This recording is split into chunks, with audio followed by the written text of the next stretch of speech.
Hi guys, it's C.O.D Top 10s bringing you top 10 guns in C.O.D history. But firstly, before we get started, I just want to say that all 10 weapons are based in my opinion. And the gameplay you're watching in the background is some C.O.D Ghost footage from Bino Games. A link will be in the description to his channel so you can check out his videos. So now let's jump into number 10.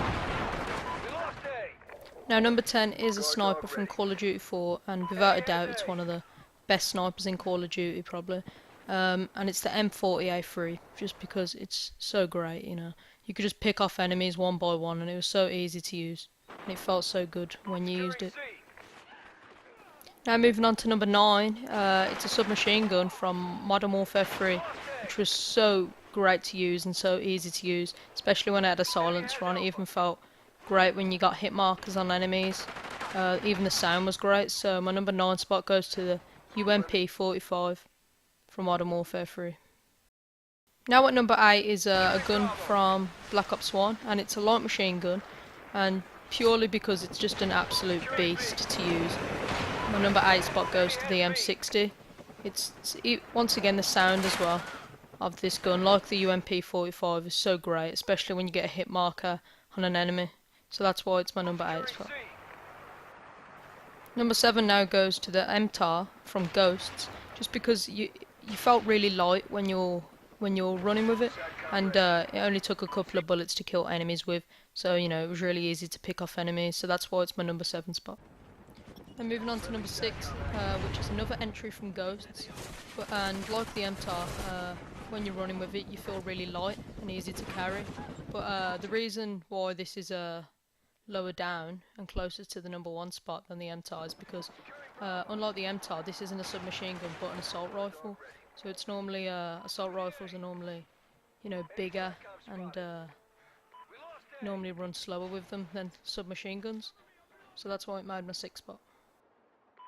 The number 5 spot goes to the Galil from Black Ops 1 because it was such a, you know, another great gun because it was an assault rifle. You couldn't run fast with it like the other guns, but it was very OP, so you could easily kill enemies.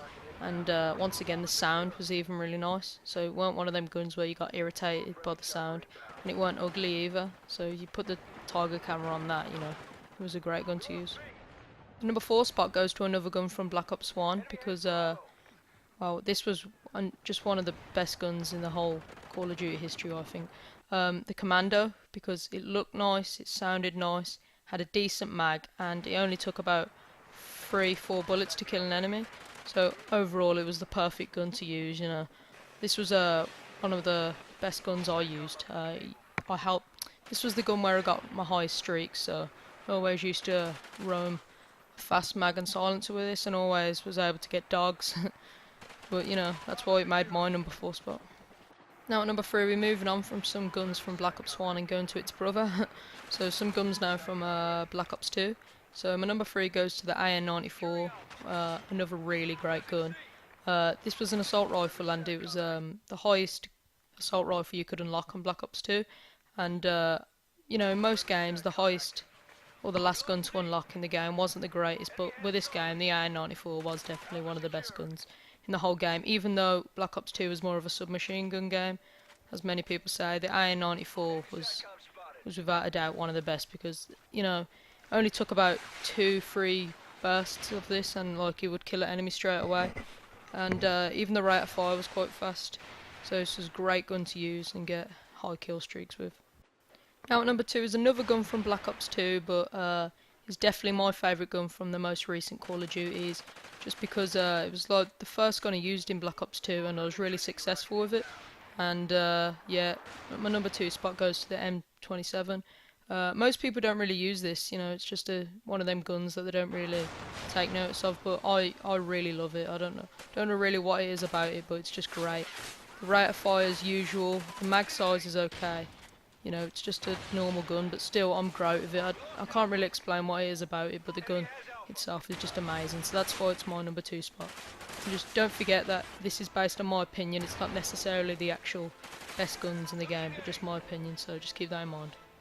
Now finally at number 1, it's quite a strange entry because it's the only gun in the game to be mentioned in this video. but it definitely deserves it. It's got one of the highest rate fires I've ever seen. It's especially when you put the round drum mag on it.